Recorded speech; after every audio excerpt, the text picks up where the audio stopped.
ہے نثار تیرے کلام پر،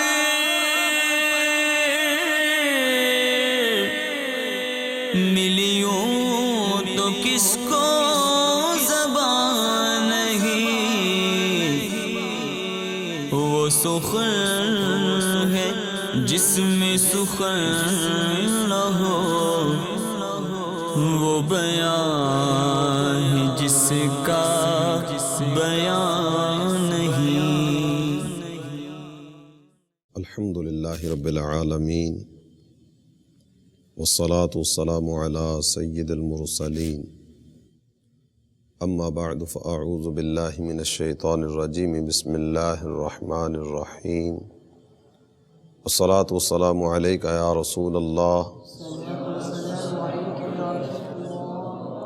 وعلی آلک واصحابک یا حبیب اللہ، والصلاة والسلام علیک یا نبی اللہ وعلی آلک واصحابک یا نور اللہ۔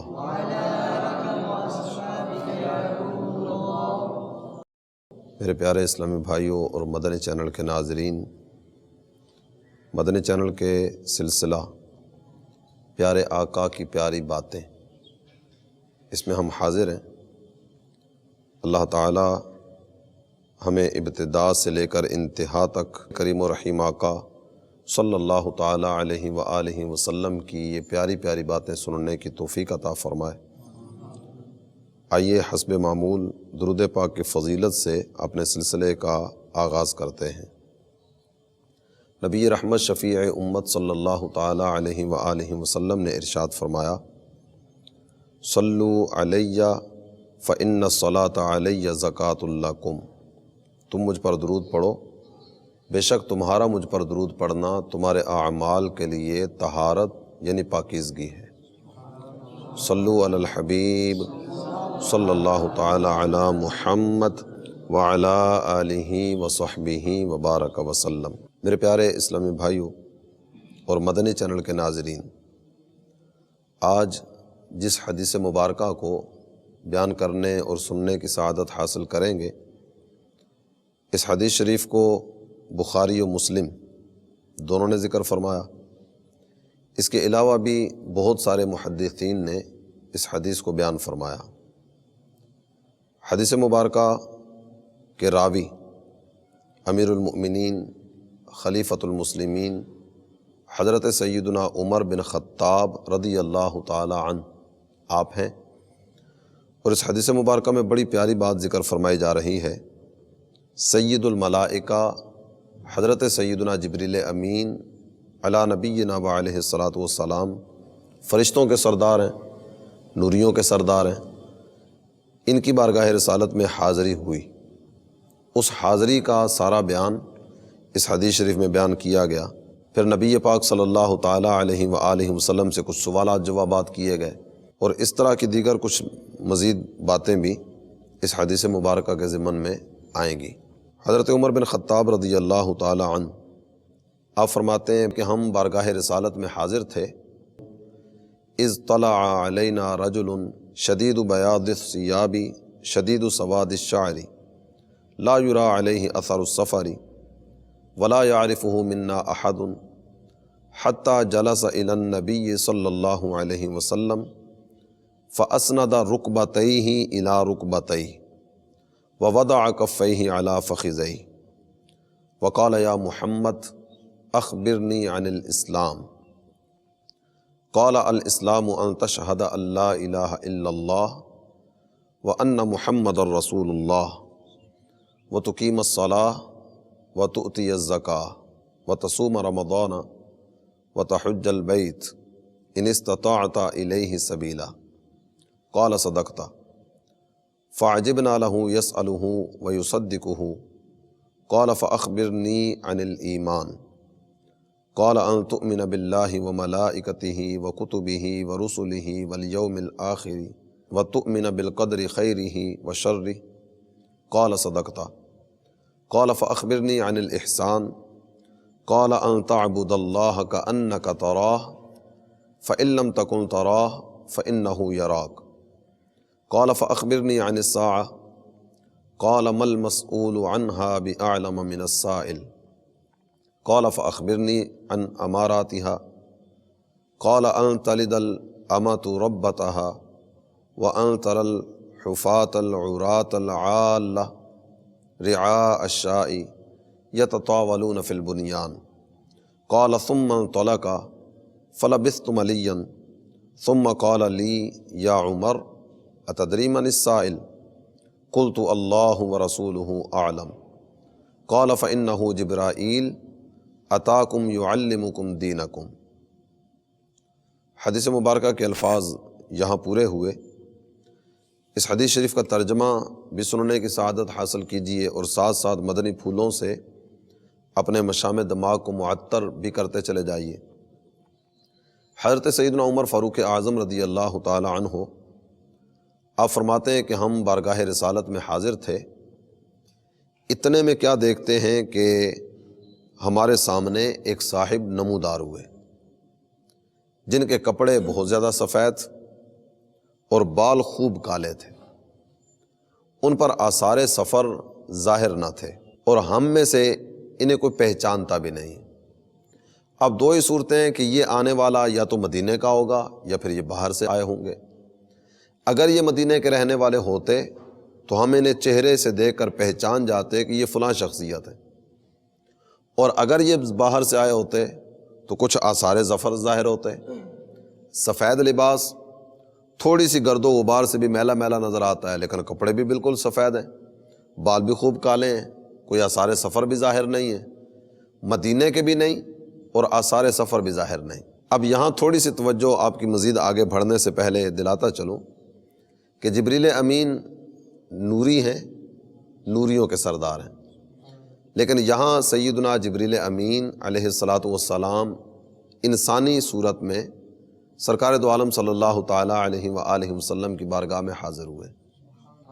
بعض اوقات اس طرح کے سوالات شیطان دل میں ڈالتا ہے، مختلف طرح کے وساوس دل میں ڈالنے کی کوشش کرتا ہے کہ نبی پاک صلی اللہ تعالیٰ علیہ وآلہ وسلم کے بارے میں اگر بات کی جائے کہ سرکار نور ہیں، اگر نور ہیں تو لباس بشری میں کیوں آئے؟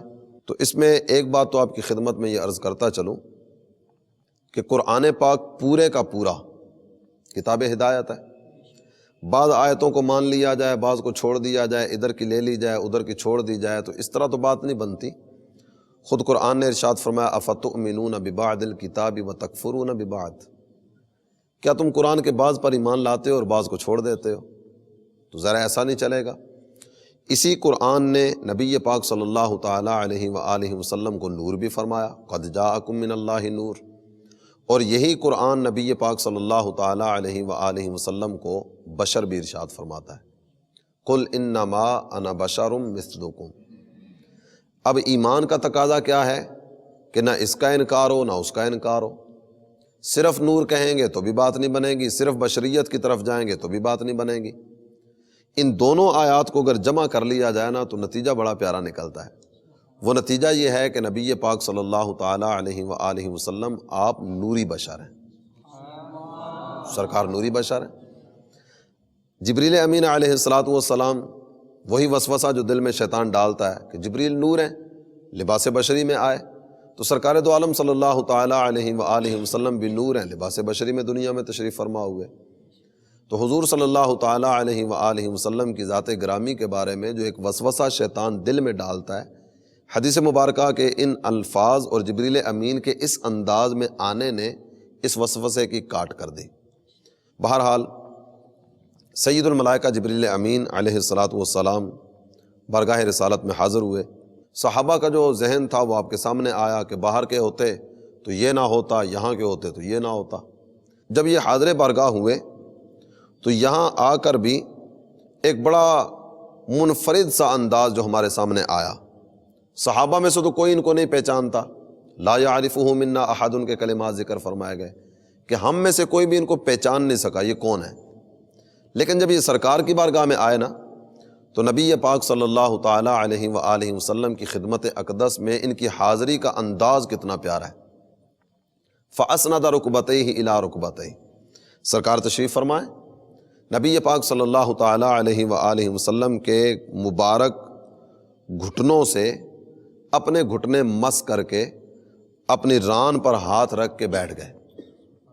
یہ انداز جو بیان کیا جاتا ہے، اس سے جو کیفیت ہمارے سامنے آتی ہے کہ یہ التحیات کی حالت میں جبریل امین سرکار کی بارگاہ میں بیٹھے، اور نمازی جس طرح التحیات پڑھتے ہوئے اپنے ہاتھ رانوں پر رکھتا ہے، جبریل امین علیہ الصلاۃ والسلام نے یہی انداز اختیار کیا، التحیات کی حالت میں بیٹھے، اپنے ہاتھ اپنی رانوں پر رکھے اور اپنے گھٹنے نبی پاک صلی اللہ تعالیٰ علیہ وآلہ وسلم کے مبارک گھٹنوں سے مس کر دیے۔ اب اس میں جو چیزیں ہمارے سامنے آتی ہیں نا، اپنے گھٹنے سرکار کے گھٹنوں کے ساتھ مس کیوں کیے؟ تاکہ نبی پاک صلی اللہ تعالیٰ علیہ وآلہ وسلم کے جسم انور کی برکتیں ملیں۔ جسم انور کی برکتیں لینے کے لیے اپنے گھٹنے سرکار کے گھٹنوں کے ساتھ مس کیے، اور بیٹھنے کا انداز بھی کتنا منفرد اور کتنا پیارا، جس طرح نماز کی حالت میں التحیات میں بیٹھتے ہیں۔ اب اس میں مزید اگر توجہ کر لی جائے، شیطان ظاہر دشمن ہے، ان الشیطان للانسان عدو مبین، قرآن نے بیان کیا ہے، انسان کا کھلم کھلا دشمن ہے۔ ادب کا کوئی بھی انداز ہے، شیطان اس کی طرف نہیں جانے دے گا۔ شیطان یہ چاہے گا کہ اس قوم کو بے ادبی کے گھڑے میں دھکیل کر ان کے ایمان کا جنازہ نکال دیا جائے۔ مدینہ طیبہ روضہ انور پر حاضر ہونے والے زائرین نبی پاک صلی اللہ تعالیٰ علیہ وآلہ وسلم کے روضہ انور کی طرف منہ کرتے ہیں نا، تو بعض اوقات ایک وسوسہ دل میں ڈالا جاتا ہے، وہاں بھی ہو سکتا ہے کوئی اس طرح کا فرد آپ کو ملے کہ جو آپ کو یہ کہے کہ جناب قبلہ اس طرف ہے، آپ نے منہ اس طرف کیوں کیا؟ تو اس میں ایک بات تو یہ یاد رکھیے کہ قبلہ اس طرف ہے، منہ اس طرف کیوں کیا، یہ بات تو اس صورت میں کی جا سکتی ہے کہ اگر حکم قرآنی ہو یا نبی پاک صلی اللہ تعالیٰ علیہ وسلم نے اس طرح کا حکم ارشاد فرمایا ہو کہ جب بھی آؤ خبردار قبلے کے علاوہ کسی طرف منہ نہ کرنا۔ جس بارگاہ کی طرف مخاطب ہیں، جس بارگاہ میں حاضر ہیں، جن کو سلام عقیدت پیش کرنے کے لیے حاضر ہوئے، ان کی طرف پیٹھ کر کے سلام کیسے پیش کیا جائے گا؟ اور پھر ایک بات کی جاتی ہے، اب یہ پیٹھ کر کے سلام عرض کریں گے، خلاف ادب ہے۔ پھر اس میں ایک وسوسہ ڈالا جاتا ہے، جناب آپ ہاتھ باندھ کر کریں گے، پھر آپ دعا مانگیں گے، تو دعا میں بھی کوئی اس طرح کا ذکر نہیں کیا گیا۔ اللہ ارشاد فرماتا ہے اینما تولوا فثم وجہ اللہ، جس طرف بھی رخ کرو نا، اللہ کی رحمتیں اسی طرف ہیں۔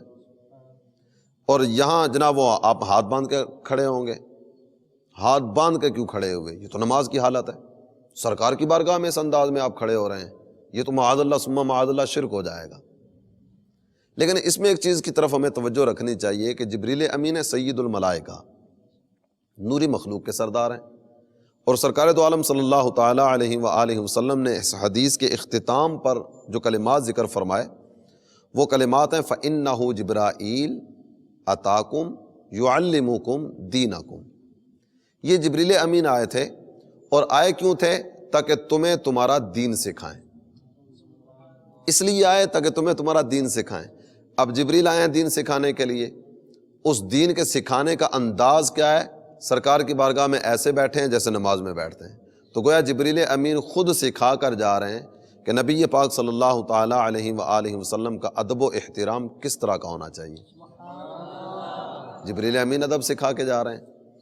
اسی طرح کے دلائل کو سامنے رکھتے ہوئے علماء نے یہ بات ذکر فرمائی، یقفو کما تقف فی الصلاۃ، اے زائر روضہ انور، جب نبی پاک صلی اللہ تعالیٰ علیہ وآلہ وسلم کی خدمت بابرکت میں حاضری کا شرف ملے تو جس طرح تو نماز کی حالت میں کھڑا ہوتا ہے نا، سرکار کی بارگاہ میں ایسے کھڑے ہونا۔ اس لیے کہ یہ ادب و احترام ہمیں کون سکھا کے جا رہے ہیں؟ سید الملائکہ جبریل امین علیہ الصلاۃ والتسلیم آئے ہی دین سکھانے کے لیے تھے، اور اس دین کے سکھانے کا ایک انداز جو ہمیں ادب کی صورت میں دے کر گئے، اللہ کرے کہ ہم ساری زندگی اسی انداز کو اپنائے رکھیں۔ اس کے بعد کیا ہوا؟ جبریل امین نے اسلام کے بارے میں سوال کیا، حضور مجھے اسلام کے بارے میں خبر دیجیے۔ سرکار دو عالم صلی اللہ تعالیٰ علیہ وسلم نے ارشاد فرمایا، اسلام یہ ہے کہ تو اس چیز کی گواہی دے کہ اللہ کے سوا کوئی عبادت کے لائق نہیں، اور محمد صلی اللہ تعالیٰ علیہ وسلم اللہ کے رسول ہیں۔ توحید کی گواہی ہو گئی۔ اس کے بعد یہ تو علمی اور اعتقادی درجہ کلمے کو حاصل ہے، ابتداءً اس کو ذکر کیا گیا کہ جب تک بندہ کلمہ نہ پڑھے جو بھی انداز عبادت کا اختیار کرے اس کی کوئی عبادت قابل قبول نہیں ہے، تو ابتداءً اس کا ذکر فرمایا۔ اور اس کا بیان کرنے کے بعد پھر اگلے 4 ارکان اسلام ان کا بیان فرمایا گیا۔ نماز قائم کرنا، یہ کہ تو اللہ اور اس کے رسول کی گواہی دے، تو نماز قائم کرے، زکوٰۃ ادا کرے، رمضان کے روزے رکھے، اور اگر بیت اللہ کا حج کرنے کی استطاعت ہے تو کعبۃ اللہ کا حج کرے۔ اسلام یہ ہے، یہ اسلام کے 5 بنیادی ارکان ان کا ذکر کیا۔ جب یہ بات ہو گئی، سرکار سے سوال کیا گیا، جواب دے دیا۔ اب جبریل امین عرض کرتے ہیں صدقتا، آپ نے سچ کہا ہے۔ حضرت عمر کہتے ہیں فعجبنا لہ یسألہ فیصدقہ، ہمیں بڑا تعجب ہوا، کیسا سوالی ہے، سوال بھی کرتا ہے اور جواب ملنے پر تصدیق بھی کر رہا ہے۔ یعنی تصدیق کرنا اس چیز کی علامت ہوتا ہے کہ ان کو، یعنی سوال کرنے والے کو یا تصدیق کرنے والے کو اس چیز کا پہلے سے پتہ ہو۔ اب ایک بندے کو ایک چیز کا علم ہی نہیں ہے، ایک آدمی کو ایک چیز کی خبر ہی نہیں ہے، وہ تصدیق خاک کرے گا؟ یہ تصدیق بھی کر رہے ہیں، سوال بھی کر رہے ہیں۔ فرماتے ہیں ہمیں بڑا تعجب ہوا، ایک تو سائل بن کے آئے، سوال بھی کر رہے ہیں، اور جو جواب ملتا ہے اس جواب کی تصدیق بھی کر رہے ہیں کہ آپ ٹھیک کہہ رہے ہیں۔ اچھا، مزید آگے بڑھنے سے پہلے ایک چیز کی طرف تھوڑی سی توجہ دلا دوں۔ تصدیق کرنے والا وہ ہوتا ہے جسے ساری چیزوں کا پتہ ہو۔ سرکار دو عالم صلی اللہ تعالیٰ علیہ وآلہ وسلم دنیا میں تشریف فرما ہوئے، اللہ تعالیٰ جل جلالہ نے مختلف الفاظ قرآن نے ذکر فرمایا، متعدد مقامات پر اس حقیقت کو بیان فرمایا۔ ایک جملہ جو ارشاد فرمایا جاتا ہے مصدقا لما معکم، اے اہل کتاب، جو تمہیں کتاب دی گئی یہ نبی اس کتاب کی تصدیق کرنے کے لیے آئے۔ اعلیٰ حضرت امام اہل سنت نے جو بات ذکر فرمائی نا، سب سے اولا و اعلیٰ ہمارا نبی، سب سے بالا و اعلیٰ ہمارا نبی، یقیناً حقیقت بھی ایسی ہے۔ سرکار دو عالم صلی اللہ تعالیٰ علیہ وسلم کا مقام و مرتبہ دیکھیے، کتابیں پچھلے انبیاء کی تصدیق یہ فرما رہے ہیں۔ تو اللہ تعالیٰ جل جلالہ نے ہمارے آقا کو مصدق بنا کر بھیجا، تصدیق کرنے والا۔ جبریل امین علیہ الصلوۃ والسلام نے اگلا سوال کیا، مجھے ایمان کے بارے میں بتائیے، فأخبرنی عن الایمان، ایمان کے بارے میں مجھے خبر دیجیے۔ سرکار دو عالم صلی اللہ تعالیٰ علیہ وآلہ وسلم نے ایمان کیا ہے پھر اس کا ذکر فرمایا۔ ان تؤمن باللہ وملائکتہ، ان کلمات سے اس گفتگو کا آغاز ہوا، یہ کہ تو ایمان لائے اللہ پر، اس کے فرشتوں پر، اس کی کتابوں پر، اس کے رسولوں پر، آخرت کے دن پر، اور اچھی اور بری تقدیر پر، ان چیزوں پر تو ایمان لائے۔ اللہ تعالیٰ جل جلالہ کی وحدانیت کا دل و جان سے معترف ہو، ملائکہ پر ایمان رکھنے والا ہو، کتابوں پر ایمان رکھنے والا ہو، اللہ کے رسولوں پر ایمان رکھنے والا ہو، قیامت کے دن پر تیرا ایمان ہو، اچھی اور بری تقدیر اس پر تیرا ایمان ہو۔ اب ان ساری چیزوں کا نبی پاک صلی اللہ تعالیٰ علیہ وآلہ وسلم نے جواباً حکم ارشاد فرمایا۔ اس پر بھی جبریل امین علیہ الصلوۃ والسلام بارگاہ رسالت میں عرض کرتے ہیں صدقتا، آپ نے سچ کہا۔ سوال بھی ہو رہا ہے، جواب ملنے پر ساتھ ساتھ تصدیق بھی ہو رہی ہے۔ اچھا، اس میں ایک بات اور آپ کی توجہ کی نظر کرتا چلوں، بظاہر یہ خطاب تھا جبریل امین علیہ الصلوۃ والسلام سے، تو گواہی دے، تو نماز قائم کرے، تو یہ کرے۔ اب بظاہر خطاب جو وہ جبریل امین علیہ الصلوۃ والسلام سے ہے، لیکن در حقیقت مسلمان انسانوں سے یہ خطاب ہے۔ مسلمان مرد و زن، مرد عورتیں، در حقیقت ان سے ہے، کیونکہ فرشتوں کی اگر بات کی جائے نا تو فرشتوں پر نماز، روزہ، حج یا اس طرح کے دیگر عبادات نہیں ہیں، وہ ان چیزوں کے مکلف نہیں ہیں۔ احکامات شرعیہ یہ جنوں کے لیے اور انسانوں کے لیے، انسان اور جنات مکلف ہیں، عبادات کا حکم ان کے لیے، نماز روزے کا حکم ان کے لیے، احکامات شرعیہ کے پاسداری کا حکم ان کے لیے۔ تو نبی پاک صلی اللہ تعالیٰ علیہ وآلہ وسلم آپ مخاطب جبریل امین کو فرما رہے ہیں، اور بات وہی ہے کہ اتاکم یعلمکم دینکم، یہ جبریل تمہیں تمہارا دین سکھانے کے لیے آئے۔ یہ سوالات کیے تاکہ ان سوالات کے جوابات بارگاہ رسالت سے ملیں گے، یہ قوم ان سوالات کے جوابات پر عمل کرنے والی بن جائے گی۔ اس کے بعد اگلا سوال کیا فاخبرنی عن الاحسان، مجھے احسان کے بارے میں بتائیے۔ سرکار نے فرمایا احسان یہ ہے کہ تو اللہ کی ایسے عبادت کرے گویا تو اسے دیکھ رہا ہے۔ فَإِن لَمْ تَكُنْ تَرَى، اگر ایسا نہ ہو سکے فَإِنَّهُ يَرَاكَ، پھر تیرا ذہن یہ ہو کہ تیرا رب تجھے دیکھ رہا ہے۔ دو درجے ذکر فرمائے گئے۔ اب پہلا درجہ یہ بہت مشکل ہے، ہم اپنے حساب سے اگر دیکھیں تو ہمارے لیے تو دوسرے درجے پر بھی آنا بہت مشکل ہے، لیکن دو درجات ذکر فرمائے گئے نا۔ پہلا درجہ اللہ کی عبادت اس طرح کر کہ گویا تو اپنے رب کو دیکھ رہا ہے۔ فَإِن لَمْ تَكُنْ تَرَى، اگر ایسا نہ ہو سکے فَإِنَّهُ يَرَاكَ، پھر ایسے اللہ کی عبادت کر گویا کہ تیرا ذہن یہ ہو کہ تو عبادت کرنے لگے، اللہ کی بارگاہ میں حاضر ہو، تیرے ذہن میں یہ چیز راسخ ہو جائے کہ میرا رب مجھے دیکھ رہا ہے۔ اب یہ بات جو ذکر فرمائی گئی، اس میں ایک بالکل سادہ سی مثال آپ کی خدمت میں عرض کر کے بات کو آگے بڑھاؤں گا۔ آپ نے دیکھا ہوگا کہ کسی جگہ پر کوئی پتھر رکھا ہو، اس پر پانی کے قطرے ٹپ ٹپ گر رہے ہوتے ہیں۔ اگر تو کوئی ایک آدھ قطرہ گرے تو کچھ نہیں بگڑتا، لیکن اگر مسلسل قطرے ٹپکتے رہیں تو یہ پتھر جتنا بھی مضبوط ہو، وہ مسلسل قطرات کا ٹپکنا بالآخر اس میں سوراخ کر ہی دے گا۔ اگر اللہ کی عبادت کرنے والا اس تصور کے ساتھ اللہ کی عبادت کرے کہ ادھر اللہ کی عبادت کے لیے کھڑا ہوا، ساتھ ہی یہ ذہن میں چیز آ جائے میرا رب مجھے دیکھ رہا ہے، آپ اندازہ فرمائیے اس عبادت کا عالم کیا ہوگا۔ بعض اوقات یہ سوال کیا جاتا ہے جناب وہ نماز میں وسوسے بہت آتے ہیں، دائیں بائیں آگے پیچھے کے خیالات ہی میں نماز گزر جاتی ہے، پتہ ہی نہیں چلتا، باوجود کوشش میں اس میں کامیاب نہیں ہو پاتا کہ میں وساوس سے اپنی جان چھڑاؤں۔ کیسا پیارا مدنی پھول ملا۔ اللہ کی عبادت کرتے وقت یہ تصور ذہن میں راسخ ہو جائے میرا رب مجھے دیکھ رہا ہے۔ اب بتائیے اگر یہ تصور آئے گا تو پھر کیا دائیں بائیں آگے پیچھے کا خیال آئے گا؟ یہی وہ نماز ہے جس کے بارے میں قرآن کہتا ہے ان الصلاۃ تنہا عن الفحشاء والمنکر، کہ نماز بے حیائی اور برے کاموں سے روکتی ہے۔ اس تصور کے ساتھ نماز ادا کرنے والا کبھی بھی برے کام کی طرف نہیں بڑھے گا۔ پھر سوال کیا گیا قیامت کے بارے میں، مجھے قیامت کے بارے میں بتائیے۔ سرکار نے فرمایا مل مسئول عنہا بعلم من السائل، مسئول سائل سے زیادہ نہیں جانتا۔ مسئول جس سے سوال کیا جا رہا ہے، جس سے سوال کیا جا رہا ہے نا، وہ سوال کرنے والے سے زیادہ نہیں جانتا۔ مطلب یہ تھا کہ جبریل قیامت کے بارے میں تم بھی جانتے ہو، میں بھی جانتا ہوں، یہ عام لوگوں میں بیان کرنے والی بات نہیں ہے، اس کو راز میں ہی رہنے دو۔ جبریل اس بات کو راز میں رہنے دو، ان کے سامنے نہ پوچھو۔ پھر جبریل امین پوچھتے ہیں اچھا یہ بتائیے کہ اگر آپ قیامت کے بارے میں واضح نہیں بتاتے، اس کی نشانیاں کون کون سی ہیں؟ نشانیوں کے بارے میں بتا دیں۔ نبی پاک صلی اللہ تعالیٰ علیہ وآلہ وسلم نے اس کی علامات ذکر فرمائیں، قیامت کی نشانیاں کیا ہیں۔ کئی احادیث آپ کو ملیں گی جس میں سرکار نے دن بھی بتایا، مہینہ بھی بتایا اور تاریخ بھی ذکر فرمائی۔ محرم کی 10 ہوگی، جمعے کا دن ہوگا، قیامت آ جائے گی۔ جانتے تھے لیکن بالکل واضح نہیں بتایا تاکہ لوگ کہیں فتنے میں نہ پڑ جائیں۔ نشانیاں بتا دیجئے، سرکار نے نشانیاں بتائیں، یہ کہ عورت اپنے آقا کو جنے گی، بچہ اپنی ماں پر اس طرح روب جھاڑے گا، اپنی ماں سے اس طرح بات کرے گا جس طرح آقا اپنے غلام یا اپنی لونڈی سے بات کر رہا ہوتا ہے۔ اور پھر دوسری بات ذکر فرمائی کہ ننگے پاؤں ننگے بدن والے فقیروں بکریوں کے چرانے والوں کو تو محلوں میں فخر کرتے دیکھے گا۔ ذلیل قسم کے رذیل قسم کے لوگ، کم تر جن کو سمجھا جاتا ہے، وہ بڑے بڑے محلات میں چلے جائیں گے۔ جب اس طرح کے معاملات ہوں گے تو پھر قیامت آئے گی۔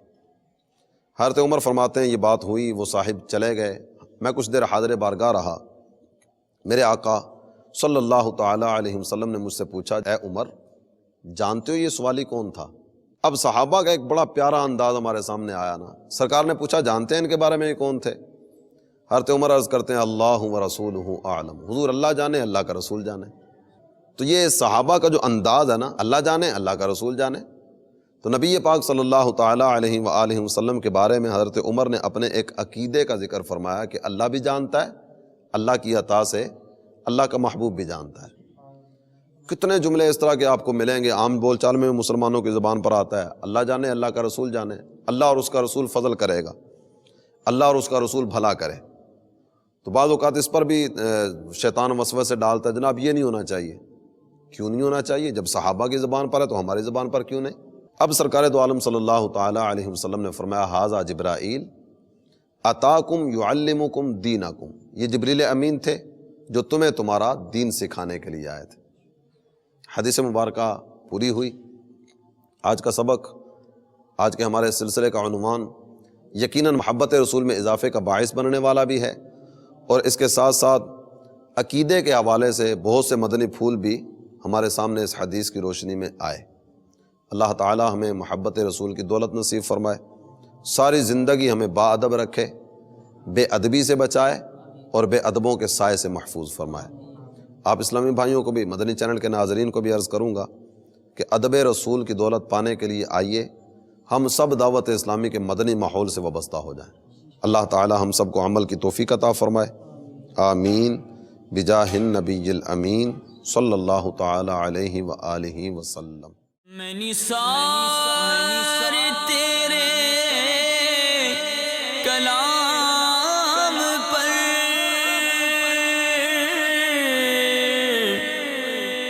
ملیوں تو کس کو زبان نہیں، وہ سخن ہے جس میں سخن نہ ہو، وہ بیان ہے جس کا بیان